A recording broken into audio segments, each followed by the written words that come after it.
২৬ বছরের যাত্রা, কিন্তু এটি এখানে শেষ হলো না।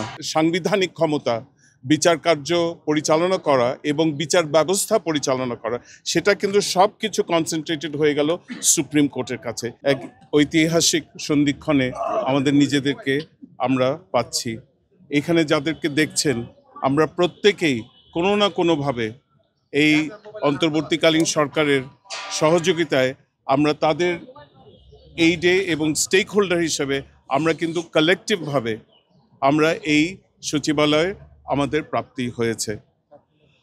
২৬ বছরের যাত্রা, কিন্তু এটি এখানে শেষ হলো না।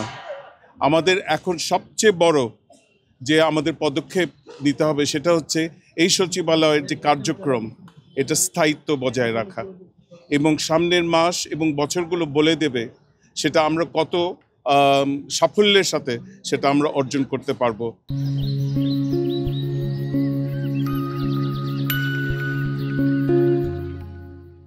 একটা জিনিস হয়েছে, এখন কিন্তু এই যে ক্ষমতা, আমাদের সাংবিধানিক ক্ষমতা, বিচার কার্য পরিচালনা করা এবং বিচার ব্যবস্থা পরিচালনা করা, সেটা কিন্তু সব কিছু কনসেন্ট্রেটেড হয়ে গেল সুপ্রিম কোর্টের কাছে।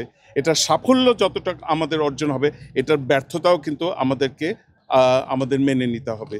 তো সেই দিক থেকে আমি সবার কাছে আমার আহ্বান রইল, আগামীতে যে নির্বাচিত সরকার আসবেন তাদের তো বটেই, এবং আমাদের যত স্টেক হোল্ডার আছে তাদের সবাইকে এই যে ধারাবাহিকতা, এই সচিবালয়ের ধারাবাহিকতা, আইনের শাসন বজায় রাখা, গণতন্ত্রকে বজায় রাখা, এই ধারাবাহিকতা যেন অটুট থাকে এটা। এবং আপনারা, আমি সবসময় বলি, ফোর্থ স্টেট যারা মিডিয়া আছেন, আপনারা প্রিন্টেড ইলেকট্রনিক মিডিয়া আছেন, আপনারা গত 16 মাসে আমাদেরকে যে সহযোগিতা দিয়েছেন, সারা দেশে আমাদের যে বার্তা পৌঁছে দিয়েছেন, সেটার জন্য আমি আপনাদের কাছে ব্যক্তিগতভাবে অনেক অনেক কৃতজ্ঞ, এবং আপনাদের ছাড়া এটা করতে পারতাম না। এবং এই সামনের যাত্রাটাও আপনারা আশা করি আমাদের পাশে থাকবেন, এই আশা করি আজকের এই শুভ সূচনা হচ্ছে। এবং আমাদের দেখবেন আমাদের কার্যক্রম এরপরে প্রতিদিন কিছু না কিছু হচ্ছে। 2টো কমিটি অলরেডি গঠন করা হয়েছে, এবং এই কার্যক্রম এখন প্রতিদিন প্রক্রিয়াধীন থাকলো।